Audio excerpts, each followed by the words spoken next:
Matagumpay na naisagawa ng Police Regional Office 5 Katuwang ang Technical Education and Skills Development Authority ang 18-day Bread and Pastry Production NC2 training para sa 25 benepisyaryo mula sa Barangay Hagnaan, San Jacinto, Masbate.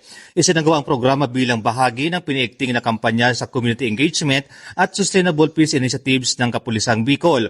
Naging posible ito sa pamamagitan ng aktibong pagkipag-ugnayan ng RPSB team ng 502nd Maneuver Company, RMFP5 Katuwang ang mga opisyal ng barangay na nagpapakita ng matibay na ugnayan ng kapulisan at lokal na pamahalaan.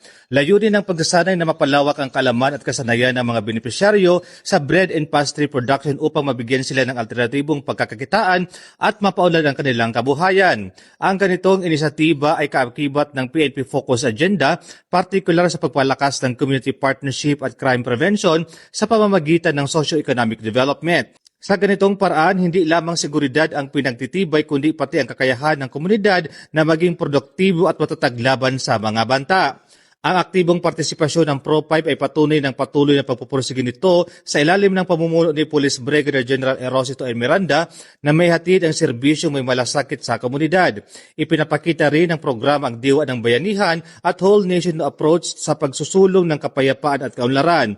Sa pamamagitan ng mga programang pangkabuhayan, pinatitibay ang layunin ng bagong PNP para sa bagong Pilipinas, isang ligtas, mapayapa at maunlad na pamayanan na may serbisyong mabilis, tapat at tunay na naramdaman ng mamamayan. Mula dito sa Pro5, ako po si Police Staff Sergeant Mark Colitopilo Bendino Jr. nag-uulat para sa Police News Network at ito ang bagong PNP para sa bagong Pilipinas, serbisyong mabilis, tapat at nararamdaman.